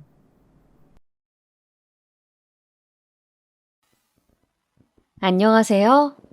저는 이제 곧 40대를 바라보고 있는 여자입니다. 저는 평소에 착하다, 순하다라는 얘기를 많이 듣고 살았는데요. 그동안은 칭찬으로 생각하고 지냈는데 결혼하고 살아보니 순한 게 좋은 것만은 아니더라고요. 그래서 앞으로는 필요할 땐 강하게 할 말도 할 수 있는 사람으로 살기로 했습니다. 제가 이렇게 성격을 바꾸기로 결심한 이유는 바로 저희 시어머니 때문인데요. 저희 시어머니의 만행을 혼자서만 알고 있기에는 너무 억울해서 이렇게 사연을 보내봅니다. 그럼 이야기를 시작해 보도록 하겠습니다. 우선 어린 시절 얘기부터 해보자면 저는 홀어머니 밑에서 3남매 중 장녀로 자랐습니다. 제가 학교도 들어가기 전에 아빠가 돌아가시는 바람에 엄마 혼자서 저희 3남매를 키우셨죠. 저희 엄마는 그 당시 엄마 세대들이 흔히 그렇듯이 일찍부터 돈을 벌기 위해 나갔고 중학교밖에 졸업하지 못하셨어요. 엄마는 결혼 전부터 공장에 다니며 일을 하셨고 아빠를 만나 결혼한 후에는 저희 3남매를 키우면서도 계속 부업을 손에서 놓지 않으셨습니다. 어린 기억에 어렴풋이 생각나는 건 엄마가 막내 동생을 포대기로 등에 업고 조그만 금속 부품 같은 것을 조립하고 있었던 모습이었어요. 바가지에 한가득 쌓아놓고 테이프 같은 걸 거기에 붙이곤 했었죠. 엄마가 하는 게 재미있어 보여 옆에서 알짱거렸던 게 생각이 나네요. 그러다 제가 6살 무렵에 아빠가 돌아가시고 말았습니다. 건축 현장에서 일하시던 아빠가 사고로 그만 하늘나라로 떠나신 것이었죠. 저는 사실 너무 어릴 때라 아빠가 죽었다는 것도 잘 모르고 그냥 아빠가 집에 계속 안 와서 울었던 기억만 있네요. 엄마는 아빠가 돌아가신 후 혼자 우리 3남매를 키우느라 정말 고생하셨습니다. 장녀인 저는 어릴 때부터 엄마를 도와서 막내 동생 기저귀를 갈고 분유를 타고 싱크대 앞에 의자를 놓고 올라가 설거지를 하기도 했습니다. 엄마는 막내가 유치원에 들어갈 나이가 되자 밖에서 일을 하러 다니기 시작하셨어요. 어릴 때라 엄마가 무슨 일을 하셨는지는 잘 모르겠지만 매일매일 다리가 아프다며 종아리를 주무르고 앉았다 일어날 때마다 허리를 두드리며 신음을 내시던 모습만 기억이 납니다. 그리고 밤이 되면 엄마는 불 꺼진 방 안에서 손에 든 염주를 만지작거리며 무언가를 읊조리곤 하셨어요. 엄마는 그 이후에도 저희를 키우기 위해 온갖 굳은 일을 다 하셨어요.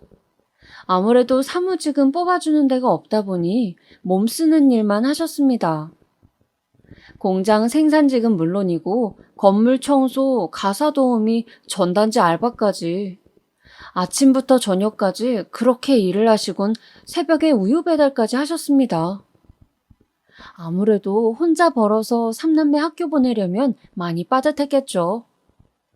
그래서 저 어릴 때는 외식도 한번 못 해봤던 것 같아요. 매일 풀떼기만 먹다가 엄마가 반찬으로 가끔 소세지를 구워줄 때가 제일 행복했었죠.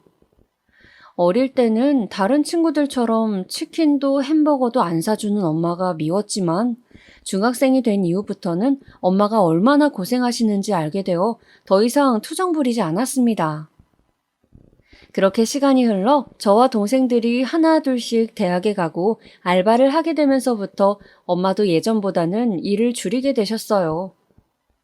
더 이상 새벽에 우유 배달이나 추운 날 전단지 붙이는 일 같은 건 하지 않게 되셨죠. 어느 날 엄마 얼굴을 자세히 보니 많이 늙으셨더라고요. 이제 겨우 50살이신데 또래 아줌마들과는 달리 피부도 푸석푸석하고 주름이 많이 나 있었어요. 무엇보다도 할머니 손처럼 쪼글쪼글한 엄마의 손을 보자 가슴이 아팠습니다. 나중에 좋은 사람과 결혼해서 손주도 안겨드리고 꼭 호강시켜드려야겠다고 생각했어요. 그렇게 저도 이제 나이를 먹고 결혼할 남자가 생겼습니다. 3년간 만난 그 사람과 결혼을 하기 위해 양가의 허락을 받고 상견례 날짜를 잡았습니다. 남편은 전에 다니던 직장에서 만났는데 저랑 동갑에 성격이 잘 맞는 남자였어요. 남편과 연애하면서 그쪽 집안에 대해 얘기를 듣기로는 저희 집과 많이 다른 것 같더라고요.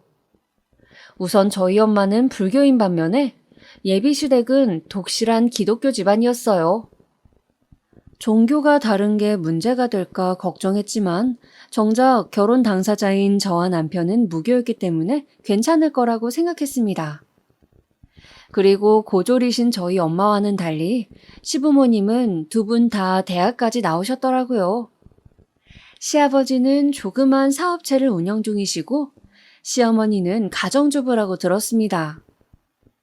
아무래도 양친 다 살아계시고 아버님이 사업을 하시니 경제적인 상황도 저희 집보다 나은 것은 당연한 것이었죠. 시댁과 친정이 같은 지역이었기 때문에 상견례 장소를 잡는 것은 어렵지 않았습니다.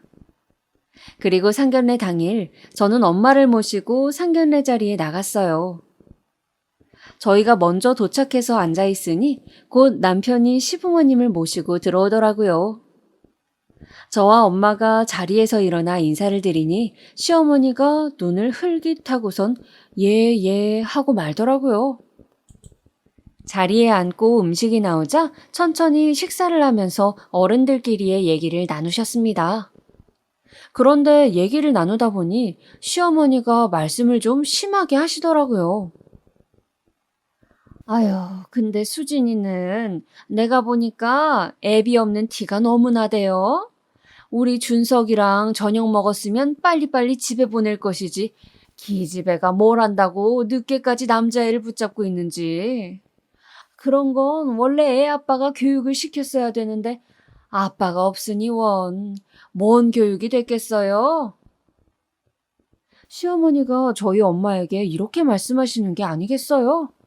저는 순간 제가 잘못 들은 줄 알았습니다. 얼굴이 화끈거리고 자리를 박차고 나가고 싶었지만 소심한 제 성격 탓에 그러지도 못했어요. 저희 엄마도 분명 기분 나쁘셨을 텐데 티도 하나 안 내고 이렇게 대답하시더라고요. 예, 사부인. 제가 우리 수진이 잘 키운다고 키웠는데 조금 부족했나 봅니다. 사부인께서 잘 가르쳐 주세요. 엄마가 이렇게 대답하니까 저도 더 이상 할 말이 없더라고요. 그리고 시어머니의 막말은 여기서 끝나지 않았습니다. 근데 수진이 어머니, 지금 하고 계시는 일이 건물 청소라고 들었는데 맞나요? 아이고, 그거에서 돈 몇 푼 받지도 못할 텐데 어떻게 삼남매 키우셨대요? 하긴 대학도 안 나오셨으니 그런 일 말고는 못 하시겠네요. 시어머니의 막말에 너무 화가 나서 남편 허벅지를 꼬집었습니다. 남편은 화들짝 놀라서 밥 먹던 숟가락을 떨어뜨리더군요. 저런 식으로 막말을 하는데도 옆에 있는 시아버지와 남편은 말리지도 않더라고요. 많이 기분 나쁘셨을 우리 엄마는 이번에도 차분하게 웃으며 대답하셨습니다. 네, 그렇죠. 제가 배움이 짧아 고상한 일은 못하지만 그래도 막일 하면서 열심히 우리 애들 키웠으니 우리 수진이 예쁘게 봐주시면 감사하겠습니다. 엄마의 대답에 너무 서러워서 눈물이 났습니다. 하지만 이 자리에서 눈물을 보이면 저희 집안을 더 무시할 것 같아서 괜히 시선을 딴 데로 돌리며 꾹꾹 참았습니다. 그렇게 기분 나쁜 상견례가 끝난 후 저는 너무 화가 나서 남편의 손을 뿌리치고 엄마와 함께 집에 돌아갔습니다. 저는 이 결혼 못하겠다고 엄마에게 얘기했어요. 저렇게 우리 엄마 무시하는 집에는 못 들어간다고요. 하지만 엄마는 그런 저를 달래며 말렸습니다. 수진아, 그래도 어른들이 걱정되어서 그렇게 말씀하신 거야. 지금은 사돈어른이 너에 대해서 잘 모르시니까 너의 주변 환경만 보고 판단하는 거지만 네가 시집가서 시부모님한테 잘하면 금방 알아주시지 않겠니? 그러니 괜히 엄마 때문에 김서방이랑 헤어지지 말고 잘해봐라. 저는 정말 시어머니 때문에라도 남편과 헤어질 각오를 하고 있었지만 제가 헤어지면 더 속상해하실 엄마 때문에 그냥 결혼을 진행하기로 했습니다. 엄마 말대로 시간이 지나면 괜찮아질 거라고 생각하면서요. 그렇게 저의 결혼 생활은 시작되었습니다. 결혼 후 사돈 끼리 마주칠 일은 없어서 상견례 때처럼 저희 엄마에게 막말을 하는 일은 없었지만 이제는 저를 들들 볶으시더군요. 무교인 저에게 교회를 다니라고 강요하기 시작하신 겁니다. 결혼한 지 한 달이 지났을 무렵부터 평일에 회사에서 일하고 있는 저에게 전화를 하시고는 별 용건도 없이 이번 주 주말에 같이 교회 가자는 말씀만 매일매일 하셨습니다. 제가 시간 되면 갈게요. 이번 주는 너무 바쁘네요. 하고 돌려서 거절도 해봤지만 소용이 없었습니다. 낮에 일하고 있는 거 뻔히 아시면서 전화를 안 받으면 받을 때까지 하십니다. 업무 전화 때문에 휴대폰을 꺼놓을 수도 없고 나중에는 너무 스트레스를 받아서 시어머니 전화번호를 차단해야 되나 정말 진지하게 고민도 했어요. 남편에게 하소연도 해보았지만 소용이 없더군요. 오히려 이런 식으로 얘기하더라고요. 엄마가 그렇게까지 얘기하는데 그냥 눈 한 번 딱 감고 갔다 오면 안 돼? 교회 한두 번만 가보고 영 별로면 안 간다고 얘기하면 되잖아. 저는 어이가 없어서 헛웃음만 지었습니다. 남편은 본인도 교회 안 다니면서 저런 말을 어떻게 그렇게 쉽게 하는지. 어머님이 지금도 저렇게 성화이신데 제가 교회를 한 번 가고 안 가면 또 얼마나 저를 들들 볶겠어요. 상상만 해도 머리가 아팠습니다. 결국 이 핑계 저 핑계 대면서 교회 가는 걸 미루다가 더 이상 안 되겠어서 주말에 일하는 알바를 구했습니다. 제 성격상 딱 잘라서 안 간다고 그만 얘기하시라고 하기도 좀 그래서 차라리 일하느라 못 가는 거면 어머님도 어쩔 수 없겠다 생각해서요. 평일에는 회사에, 주말에는 알바까지. 몸이 너무 힘들었지만 그래도 어머님 잔소리를 안 들으니 훨씬 살 것 같더라고요. 그리고 나중에는 알바도 그만두고 주말에 집에서 쉬었지만 계속 일을 다니는 척을 했죠. 그렇게 어머님의 잔소리에서 해방이 된 지 얼마 되지 않아 결혼하고 첫 명절이 되었습니다. 저희 엄마는 시댁에 갖다 드리라며 없는 형편에도 한우와 한라봉 한 박스를 준비해서 차에 실어주셨어요. 저는 시댁에 도착하여 가져온 선물을 드렸습니다.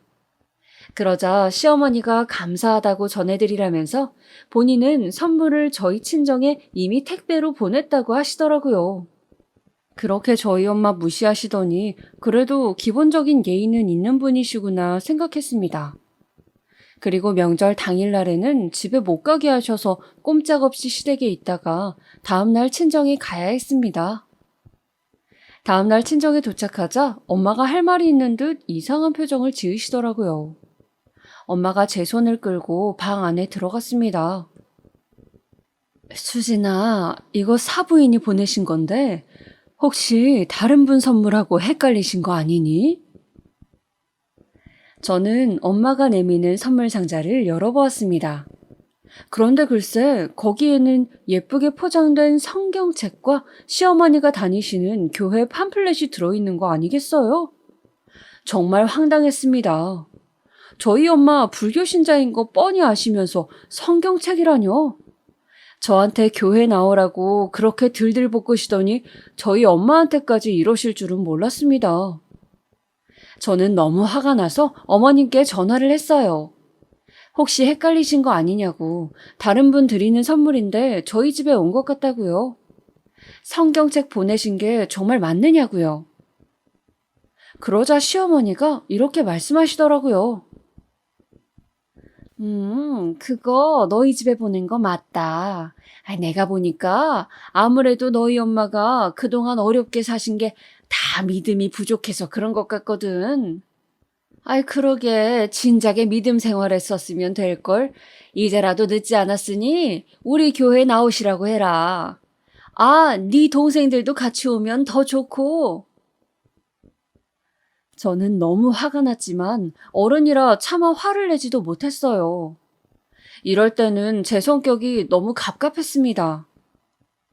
저는 할 말을 찾지 못해 대충 얼버무리며 전화를 끊었습니다.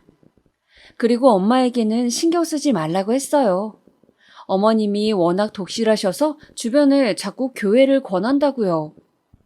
엄마는 그러니 하시곤 별말 안 하셨어요.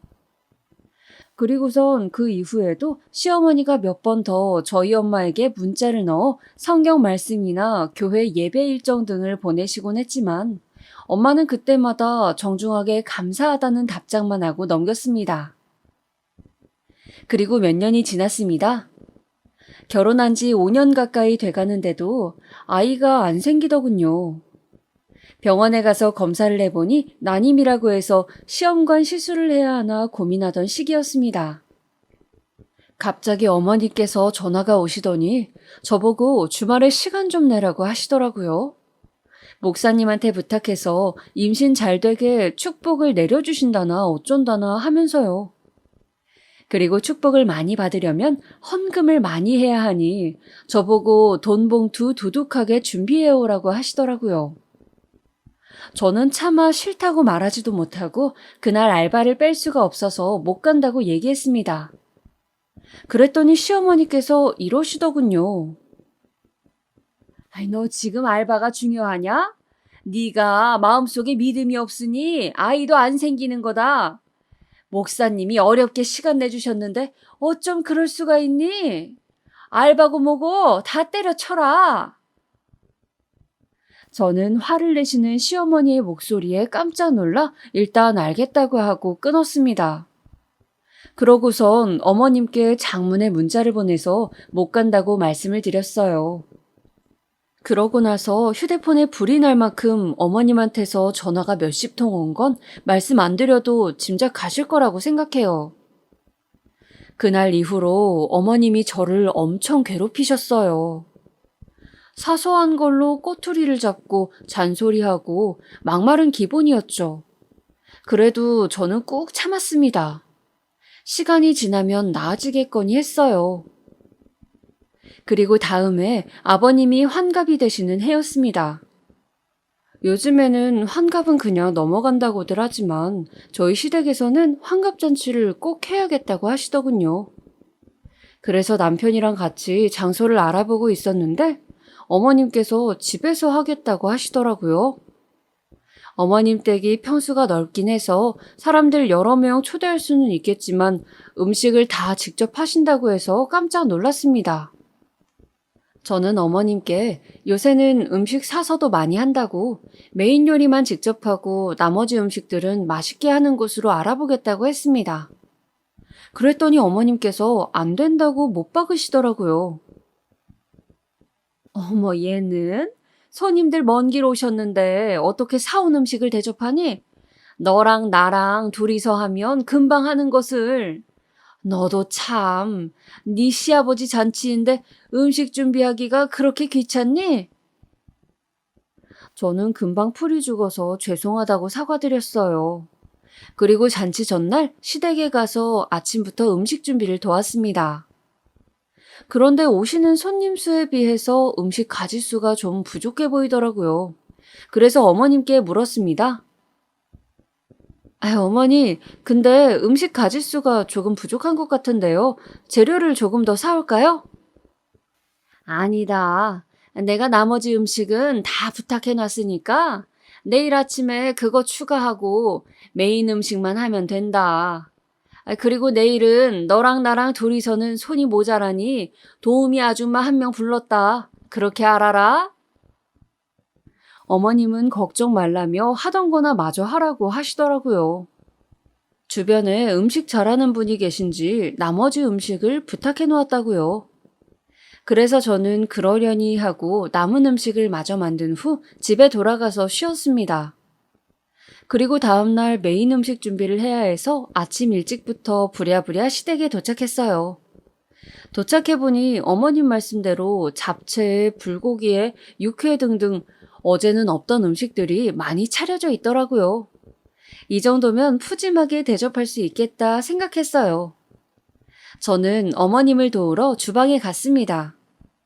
부엌에는 도우미 아줌마가 앞치마를 두르고 음식을 하고 계셨어요. 그런데 이게 웬일인가요? 도우미 아줌마의 뒷모습이 그 머리 스타일과 옷차림이 저희 엄마와 너무 닮은 것이었습니다. 저는 깜짝 놀라 도우미 아줌마의 어깨를 잡고 제 쪽으로 돌렸어요. 그런데 세상에 어머님이 말씀하신 도우미 아줌마가 바로 저희 엄마였던 것입니다. 저는 깜짝 놀라서 소리쳤어요. 엄마! 엄마가 왜 여기 있어요? 아유, 그게 사부인께서 좀 도와달라고 하셔서 왔지. 저는 너무 황당해서 입을 벌리고 시어머니와 친정엄마를 번갈아 가며 쳐다봤어요. 시어머니는 놀란 저를 툭 치면서 말씀하셨습니다. 너는 아침 대바람부터 뭔 오바니? 네 엄마 가사 도우미 일도 하셨다며? 그래서 내가 불렀다. 어차피 하시던 일인데 시급 쳐서 주면 되잖니? 저는 시어머니의 말에 속이 뒤집어져서 엄마 손을 붙잡고 밖으로 나가려 했어요. 그랬더니 엄마가 저를 말리면서 괜찮다고 하시더라고요. 옆에서 남편도 한 번만 참으라며 눈치를 주길래 어쩔 수 없이 속으로만 화를 사겼습니다. 그런데 바로 이어서 어머님이 한 말씀이 더 가관이었어요. 아유, 근데 수진이 어머니, 이거 음식 재료값은 그냥 부조금이라고 생각하세요. 어차피 사돈 형편에 부조금 내셔봤자 몇만 원 못 내실 텐데, 설마 사돈끼리 재료값 아까워하시는 건 아니죠? 아유, 네. 사돈어른 잔칫날인데 그 정도는 제가 해야죠. 와, 정말 시어머니의 막말은 혀를 내두를 정도였습니다. 엄마는 표정이 안 좋아 보이셨지만 잔칫날이니 참으시는 것 같았어요. 저는 화를 내지도 못하고 화장실로 뛰어가 한참을 숨죽여 울었습니다. 이런 집구석에 시집와서 엄마한테 저런 막말만 듣게 하고 정말 너무 죄송해서 가슴이 무너지는 것 같았어요. 그러게 상견례 때 그 꼬라지 보고 헤어졌어야 하는 건데 엄마한테 미안해서 결혼을 파토내지 않은 게 엄마를 더 상처 주는 꼴이 되었네요. 그날 엄마는 정말 도우미 아줌마처럼 음식 나르고 술 나르고 상을 몇 번씩 치우고 닦았습니다. 시어머니는 손님 받는답시고 하나도 도와주지 않으셨어요. 손님들이 정오부터 오기 시작해서 늦은 오후까지 계속해서 들락날락 하시다 보니 마지막 손님을 보내고 정리를 끝냈을 때에는 이미 해가 진 뒤였습니다. 시아버지가 저녁도 먹고 가라는 거 친정엄마랑 밖에서 먹겠다 하고 문을 나섰어요. 그때 시어머니가 저희 엄마에게 봉투 하나를 주시더라고요. 오늘 일한 거 일당이라고요. 시급 10,000원씩 쳐서 넣었으니 다른 집보다 후하게 넣은 거라면서요. 저는 봉투를 휙 뺏어서 다시 시어머니한테 돌려드렸어요. 이런 거 안 주셔도 된다고요. 그리고 그대로 시댁을 빠져나와 엄마와 함께 저녁을 먹으러 갔습니다. 저는 너무 속상해서 엄마에게 물었어요. 도대체 재료값이 얼마나 나왔냐고요. 대충 봐도 갈비찜에 불고기에 엄마가 해온 음식 가짓수만 해도 10가지는 되는 것 같던데 그 많은 재료들을 무슨 돈으로 샀냐고요. 엄마가 대답을 해주지 않고 얼버무리길래 계속 추궁했더니 결국 말을 해주시더라고요. 그래도 사돈어른 잔치라고 고기도 한우에 좋은 재료들만 써서 금액이 어마어마하더라고요. 거의 30인분 넘게 준비했으니 금액이 어느 정도 될지는 굳이 말 안 해도 대충 짐작 가실 거예요. 저는 너무 화가 나서 바로 엄마 계좌에 재료비보다 더 많은 금액을 쏴드렸습니다. 그리고 남편은 뭐가 잘못된지도 모르고 옆에서 실실거리고 있길래 한 대 쥐어받고 싶은 걸 겨우 참았네요. 엄마, 다음부터 우리 시어머니가 오늘처럼 일 도와달라고 하면 절대로 도와주지 마. 알겠지? 차라리 내가 가서 도울 테니까 엄마는 절대로 하지 말라고. 저는 엄마한테 다시는 이런 일 하지 말라고 꼭꼭 당부했습니다. 그 후에도 시어머니는 저희 엄마 음식이 입맛에 맞았던지 자꾸 저희 엄마 음식을 갖다 달라고 부탁했어요. 친척 누구 생일인데 네 엄마가 만든 갈비찜이 맛있더라. 갖다 주게 몇 인분만 좀 해달라고 해라. 라면서요. 저는 엄마가 요새 바쁘기도 하시고 몸이 안 좋으셔서 음식할 상황 되지 않는다고 제 선에서 거절했습니다. 몇 번 거절하면 알아들으실 법도 한데 꾸준히 계속 부탁하시더라고요. 시어머니가 엄마한테 직접 문자도 보내시길래 엄마 손잡고 휴대폰 매장에 가서 휴대폰 번호를 바꿔버렸습니다. 그리고 시간이 흘러 결혼한 지도 10년 가까이 되었어요. 저는 시험관 수술을 몇 번 시도해보다가 너무 힘들어 그냥 자연의 섭리에 맡기기로 했습니다. 그리고 저도 나이를 먹어 이제 30대 후반이 되었네요. 시어머니는 아직도 저에게 교회 나오라는 소리를 종종 하셨지만 예전만큼 심하지는 않았어요. 저도 벌써 결혼 생활 10년 차가 되다 보니 어머님한테 이리저리 둘러대는 기술이 늘어 예전보다 덜 힘들게 거절할 수 있었거든요. 아버님은 손주가 안 생기는 게 불만이신 듯 했지만 특별히 잔소리를 하진 않으셨어요. 사실 아버님도 그리 좋은 분은 아니셨지만 어머님이 워낙에 유별나시니 아버님은 그냥 무난하게 느껴졌습니다. 제 동생들도 이제 다 결혼을 하고 조카도 생겼습니다. 제 동생 결혼식 날 시부모님이 직접 오시진 않으시더라도 축의금은 보내실 줄 알았는데 청첩장까지 받으셔놓고 모른 척 하시더라고요. 저희 엄마는 도련님 결혼식 때 직접 가서 인사도 하고 축의까지 하고 오셨는데도요. 사람이 참 오는 게 있으면 가는 것도 있어야 하는데 원래 그런 분이신 줄은 알았지만 그래도 해도 너무하다 싶었어요. 그냥 어머님한테는 기본적인 것도 바라지 말아야겠다 하고 생각했습니다. 그리고 저희 엄마는 건물 청소 일을 계속 하셨어요. 겨울에는 손도 부르트고 너무 추우실 것 같아 걱정되었지만 저희 어릴 때 새벽 우유 배달에 전단지 알바까지 하던 때보다는 훨씬 낫다면서 계속 하시더라고요. 무리하지 마시라고 용돈도 더 올려서 드리고 했는데도 굳이 사양하시곤 저희 맛있는 거 사 먹으라며 돌려주곤 하셨습니다. 젊을 때부터 고생을 너무 많이 하고 사신 엄마는 나이대에 비해서 늙으시고 건강도 많이 안 좋으셨어요. 시어머니랑 나이가 동갑이신데도 저희 엄마가 거의 10살은 많아 보일 정도였죠. 엄마 나이가 아직 60대 초반이라 또래의 다른 아줌마들 보면 옷도 젊게 입고 잘 놀러 다니시던데 저희 엄마는 무릎이며 허리며 어디 한 군데 성한 곳이 없었죠. 평생 고생만 하고 사셔서 동네 아줌마들처럼 카페에서 커피 한 잔 시켜놓고 수다 떠는 재미도 모르시는 분이셨어요. 저는 제가 열심히 일해서 다른 아줌마들처럼 우리 엄마도 좋은 옷 입혀드리고 좋은 곳에 모셔가고 싶었어요. 그래서 결혼한 10년 동안 저도 정말 악착같이 일하고 목돈을 마련하기 위해 남편 몰래 돈을 모았습니다. 10년 동안 돈을 열심히 모았더니 그래도 금액이 꽤 되더라고요. 이 돈으로 엄마랑 동생들이랑 다 같이 제주도 여행을 갔다 올 계획이었습니다. 그리고 남은 돈은 엄마한테 드리기로 했어요. 엄마에게 깜짝 선물을 해주고 싶어서 엄마 쉬는 날에 맞춰서 비행기를 미리 예약한 후 모시고 갈 생각이었죠.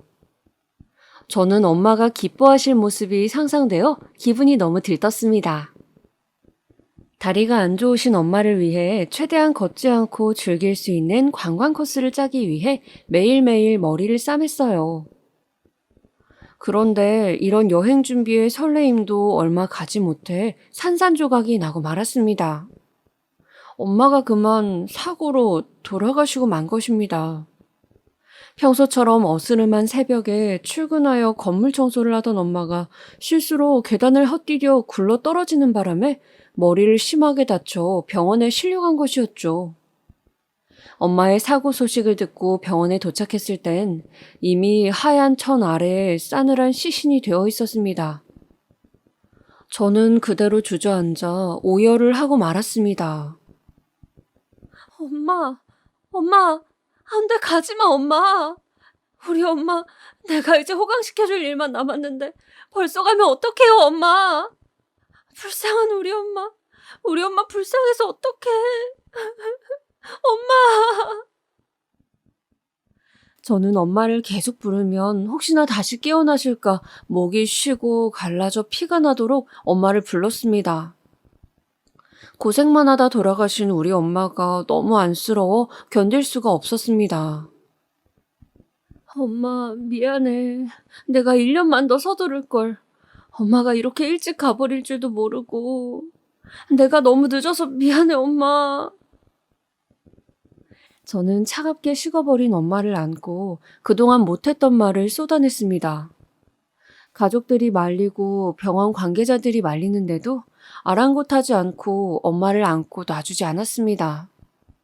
그러다가 결국 동생들이 억지로 끌어내는 바람에 엄마를 보낼 수밖에 없었죠. 엄마를 잃은 현실이 믿겨지지 않아 계속 꾸미길 바랬지만 꿈이 아니더군요. 가슴 한쪽에 커다랗게 구멍이 뚫린 느낌이었습니다. 엄마를 잃은 슬픔을 채 추스르기도 전에 장례식을 준비해야 했습니다. 엄마의 장례식은 꿈에서도 생각해 본 적 없던 일이라 준비하면서도 실감이 나지 않더군요. 급하게 장례식장을 예약하여 장례를 치르게 되었습니다. 장례식 첫날 손님은 그리 많지 않았어요. 아빠도 일찍 돌아가시고 외가 쪽에도 친척이 별로 없어서 찾아오시는 손님이 별로 없었습니다. 저녁쯤 되자 제 친구들과 직장 동료들이 찾아와 위로를 해주었지만 아무런 위로도 귀에 들어오지 않았습니다. 시댁 식구들은 오기는커녕 전화 한 통도 없더라고요. 그래도 그때는 정신이 없어서 시댁 식구들이 오는지 안 오는지 신경도 안 쓰였습니다. 그리고 장례식 둘째 날이었어요. 오후 늦게 어머님이 찾아오셨습니다. 그런데 혼자가 아니셨어요.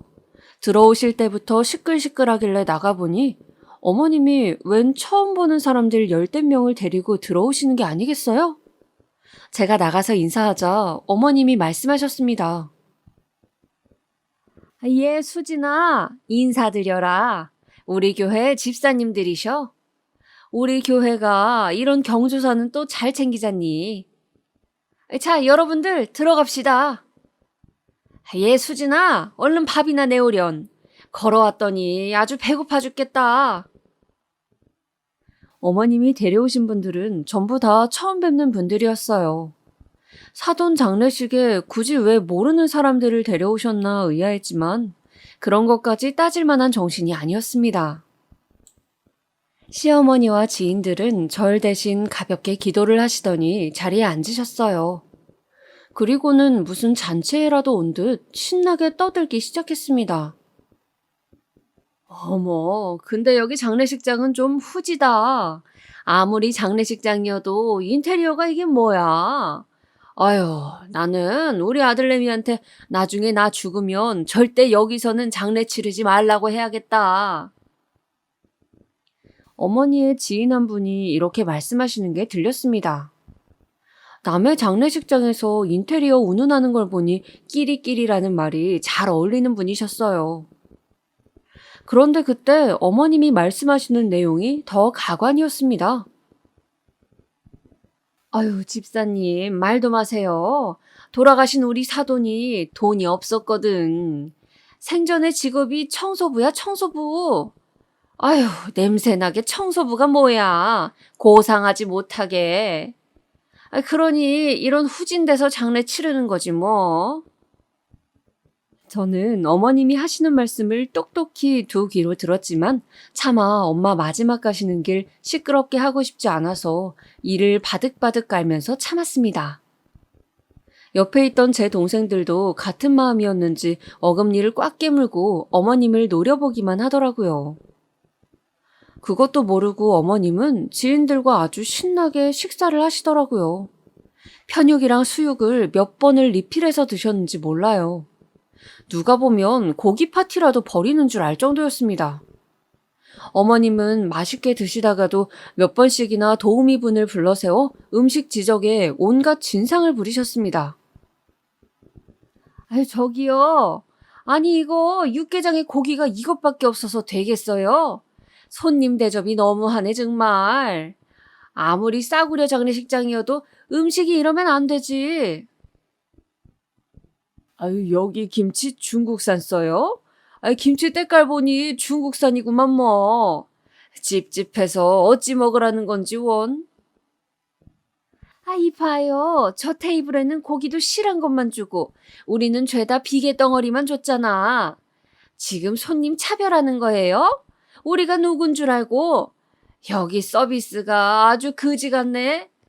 내가 우리 교회에 가서 여기 장례식장 절대 오지 말라고 다 소문을 낼 테니 그리 알아요. 우리 교회에 사람이 몇 명인데 내가 입만 뻥끗하면 당신네들 손가락 빨게 되는 건 시간 문제야. 알아? 손님들 받느라 정신없는 와중에 제가 들은 것만 해도 이 정도였습니다. 제가 못 들은 것까지 합치면 훨씬 많았겠죠. 목소리는 또 어찌나 크신지 손님들이 전부 다 어머님네 테이블을 쳐다보고 눈치를 주는데도 아랑곳하지 않으시더라고요. 그런데 저희 시어머니 여기서 끝이 아니었습니다. 갑자기 어디론가 전화를 하시더라고요. 권 집사, 여기 어디 장례식장인데? 아직 저녁 안 먹었지? 다들 데리고 여기로 와봐. 우리 사돈 장례식장인데. 여기 서비스는 좀 후진데 편육이 맛있더라고. 와서 한 젓가락씩들 하고 가. 부의금? 아유, 우리끼리 무슨 부의금이야. 그냥 와서 밥이나 잡숫고 가셔. 저는 어이가 없어서 급히 남편을 불러 눈치를 줬어요. 어머님이 여기서 동네 사람 다 불러놓고 잔치 벌이려고 하니까 좀 말리라고요. 남편은 말로는 알겠다고 하더니 쭈뼛거리고 가만히 있더라고요. 그리고 한 20분쯤 지나자 어머님이 전화로 부른 지인 3, 4명이 장례식장에 도착했습니다. 그 지인분들은 저와 남편에게 간단하게 인사만 한 후 이미 몇 시간 전부터 앉아서 고기 파티를 하고 있던 어머님과 교회분들에게 반갑게 달려가시더라고요. 그러고선 여기가 장례식장인 것도 모르는지 큰 소리로 웃고 떠들었습니다. 너무 시끄러워서 장례식장에 오신 다른 손님들이 저에게 한마디씩 하고 가셨어요. 예의도 없는 저 인간들은 누구냐고요. 글쎄요. 저도 모르겠네요. 저희 시어머니 빼고는 다 모르는 분인걸요. 전날까지만 해도 엄마를 잃은 슬픔이 주체가 되지 않아 눈이 퉁퉁 붓고 얼굴이 빨갛게 달아오르도록 하루 종일 울기만 했는데 그날은 시어머니 무리의 만행 때문에 눈물이 쏙 들어가 버렸습니다. 그리고 어머님 무리가 거의 3시간 이상 떠들었을 때쯤이었나 봐요. 갑자기 다 같이 손을 맞잡더니 기도를 하시더라고요. 뭐라고 하시는지는 알아들을 수가 없었고 마지막에 다 같이 아멘이라고 하길래 그제서야 기도인 줄 알았네요. 그런데 그 뒤가 정말 가관이었습니다. 갑자기 어머님과 지인분들이 큰 소리로 노래를 부르기 시작하셨어요. 20명 가까이 되는 사람이 큰 소리로 노래를 하자 장례식장에 있던 모든 사람들의 눈이 그리로 쏠렸습니다. 그때 들렸던 가사가 이런 내용이었어요. 내 영혼이 은총 입어 중한 죄 짐벗고 보니 슬픔 많은 이 세상도 천국으로 화도다. 저는 노래 가사를 듣자마자 눈이 뒤집혔습니다. 우리 엄마를 도우미로 부려먹던 일, 명절 선물로 성경책을 보낸 일 등등 많은 일들이 머릿속에 스쳐 지나갔습니다. 그렇게 우리 엄마를 괴롭히더니 불교 신자인 우리 엄마 장례식에서 찬송가라뇨. 이번만큼은 도저히 참을 수가 없었습니다. 우리 엄마를 얼마나 우습게 봤으면 저럴까요? 저는 마침 옆에 있던 육개장 한 사발을 들고 성큼성큼 시어머니에게 다가갔습니다. 시어머니는 그것도 모르고 열심히 노래를 부르고 있더군요. 할렐루야 찬양하세 내 모든 죄 사함받고 주 예수와 동행하니. 저는 노래를 부르고 있던 시어머니의 머리에 김이 모락모락 나는 뜨거운 육개장 한 사발을 들이부었습니다. 시어머니는 깜짝 놀라 소리를 빽 질렀고 당황한 남편은 저에게 달려왔습니다. 어머, 너 미쳤니? 이게 무슨 짓이야? 어머님은 빨간 국물과 건더기들을 흠뻑 뒤집어 쓴 채 저를 때릴 듯 손을 올리셨어요. 그때 제가 어머님의 손을 낚아채고 말했습니다. 그놈의 예수! 어머니, 그렇게 교회가 좋고 하나님이 좋으시면 그냥 하루라도 빨리 하나님 곁으로 가시는 게 어때요? 불쌍한 우리 엄마 대신에 어머님이 가셨어야 하는데, 안 그래요? 제가 어머님에게 쏘아붙이자 옆에 있던 교회분들이 하나둘씩 소리쳤습니다. 어머, 이봐요. 시어머니한테 무슨 그런 심한 말을 해요? 진짜 이 집 며느리 기본도 없는 며느리네. 저는 어이가 없어서 지지 않고 대꾸하였습니다. 이보세요, 아주머니. 하나님 곁으로 가라는 게 심한 말이에요? 당신네들 하나님 믿는 사람들 아니었어요? 어머니, 말씀 좀 해보세요. 제가 틀린 말 했어요? 제가 그 아주머니와 어머니에게 소리치자 옆에 있던 다른 아주머니가 또 나섰습니다. 이거 아주 못돼 먹었구만. 기껏 찾아와서 기도해주고 찬양해주고 했더니 이게 무슨 짓이야? 죽은 애미가 청소부였다더니 그 밑에서 배운 게 없어서 저러는구만. 그 순간 갑자기 그 아주머니의 머리에도 시뻘건 육개장이 쏟아졌습니다. 아까부터 옆에서 참기만 하던 여동생이 육개장을 부어버리고 만 것이었죠. 장례식장은 아주 난리가 났습니다. 시뻘건 국물을 뒤집어 쓴 여자 둘이서 고래고래 소리를 지르며 난동을 피우고 있었고, 나머지 교회 사람들도 저에게 달려들어 제 머리를 쥐어뜯고 제 옷을 잡아당기며 저에게 욕을 해댔어요. 옆에서 보던 다른 손님들이 나서서 말렸지만 워낙 저쪽이 인원수가 많다 보니 말려지질 않더라고요. 그런데 그때 갑자기 제 남동생이 나섰습니다. 큰 솥에 담긴 펄펄 끓는 육개장 한 솥을 들고서요. 나 오늘 깜빵갈 각오할 테니 어디 한번 다 같이 죽어봅시다. 감히 우리 엄마가 뭐가 어쩌고 저째? 당신들 가만 안 둬. 자, 누구부터 해줄까? 당신부터 해줘? 남동생이 우람한 덩치로 시뻘건 솥을 들고 설치자 교회 사람들이 혼비백산하여 소리 지르고 도망을 다녔어요. 10명 넘는 사람들이 다른 손님들을 비집고 그 좁은 문으로 꽁지가 빠지게 도망가더군요. 시어머니는 시뻘건 기름이 덕지덕지 묻은 손으로 제 뺨을 때리려고 하다가 옆에 있던 남동생이 확 째려보자 기겁을 하고 도망가셨습니다. 얼마나 급했는지 벗어놓은 외투도 두고 가셨더라고요. 남편도 처음에는 저와 동생들을 말리려고 하다가 남동생의 기세에 눌려 발만 동동 구르고 있었습니다. 그리고 남동생은 도망간 사람들이 장례식장 근처에 얼씬도 못하게 마지막 사람이 사라질 때까지 밖에 나가서 사람들을 노려보았습니다. 저는 정신없는 일이 한꺼번에 몰아쳐 너무 가슴이 놀란 나머지 다리에 힘이 풀려 그 자리에서 주저앉고 말았어요. 그러자 동생들도 같이 바닥에 주저앉아 셋이서 부둥켜 안고 울면서 하염없이 엄마를 불렀습니다. 시어머니의 만행을 모두 보고 있던 다른 손님들과 장례식장 직원분들도 모두 저희를 위로해 주셨습니다. 한참을 울다가 먼저 정신을 차린 남동생이 갑자기 뭔가 확인하고 오겠다고 하더군요. 그러더니 돌아와서 한 얘기는 이러했습니다. 누나 시어머니 부의금 5만 원 했더라?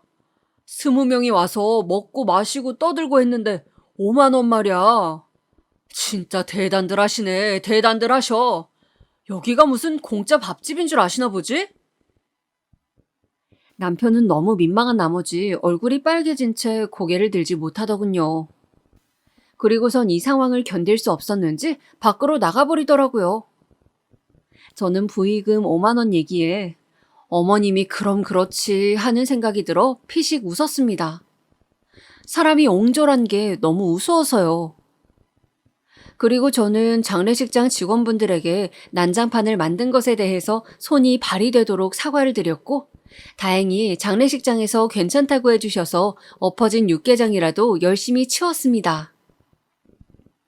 그리고 그날 저녁 어머님께 이야기를 들은 아버님이 저한테 전화를 하셨어요.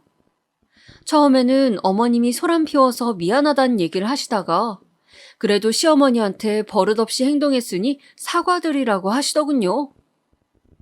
저는 이제 더 이상 참지 않기로 했기 때문에 당당하게 아버님께 말씀드렸습니다. 아버님, 저 그동안 많이 참았습니다. 아버님도 옆에서 지켜보셨으니까 다 아실 거예요. 저 이제부터는 참지 않으려고요. 앞으로 아버님, 어머님과 얼굴 대면할 일 없을 거니까 그렇게 아시고요. 남편이 못 받아들이겠다면 이혼까지 생각하고 있으니 아들 돌려받을 준비하고 계세요. 아버님은 당황하셨는지 헛기침만 연거푸 하시길래 전화를 끊어버렸습니다. 그리고 저는 남편에게 통보했어요. 시댁과 연을 끊고 살 건지 아니면 나와 이혼할 건지 하나만 선택하라고요. 생각할 수 있는 시간은 딱 3일만 주겠다고 했습니다. 남편은 고개만 푹 숙이고 아무 말도 못 하더라고요. 그리고 3일이 지났습니다. 남편은 부모와의 연을 끊을 수 없다더군요. 안 그래도 남편의 선택을 어느 정도 예상하고 있었기에 미리 챙겨둔 이혼 서류를 내밀었습니다. 도장 찍으라고요. 남편은 울면서 다시 한 번만 생각해달라고 빌었지만 저는 단호했습니다. 이제는 더 이상 남한테 휘둘리지 않기로 했으니까요. 그리고 저는 남편과 이혼하였습니다. 남편과의 사이에서 아이도 없었기 때문에 그나마 다행이라고 생각했어요. 아이가 있었으면 얼마나 더 골치 아팠을지 생각하기도 싫네요. 어머님은 그때 그 사건 이후로 동네 창피하다며 교회를 옮기셨다고 해요. 그리고 육개장 뒤집어 쓴 시어머니라고 동네방네 소문이 나서 얼굴 못 들고 다니겠다며 이사를 간다고 하더라고요. 같은 교회 다니던 지인한테 들었는데 정말 통쾌하더군요. 그리고 그 이후 저는 동생들 사는 근처에 작은 집을 얻어 조카들과 즐거운 시간을 보내고 있습니다. 주변에서는 제 나이가 아깝다며 재혼도 생각해보라고 하지만 저는 이제 다시는 결혼을 하지 않으려고요. 나중에 정말 괜찮은 사람이 나타난다면 마음이 바뀔 수도 있겠지만 지금은 그냥 이렇게 혼자만의 시간을 즐기면서 가끔씩 조카들이랑 놀아주는 생활이 너무 좋습니다. 아마 저희 엄마도 항상 제 행복을 바라셨으니 지금의 제 모습에 기뻐하실 거예요. 그러고 보니 그날 이후로 저와 동생들은 절대로 먹지 않는 음식이 생겼습니다. 바로 육개장이요. 그 시뻘건 국물을 볼 때마다 시어머니가 떠오를 것 같아서 생각도 하기 싫으네요. 그리고 저 이제는 답답하게 속에만 담아두지 않고 할 말은 하면서 살려고요. 제가 성격이 조금만 더 강했다면 엄마가 그렇게 무시만 받다가 돌아가시진 않았을 거예요.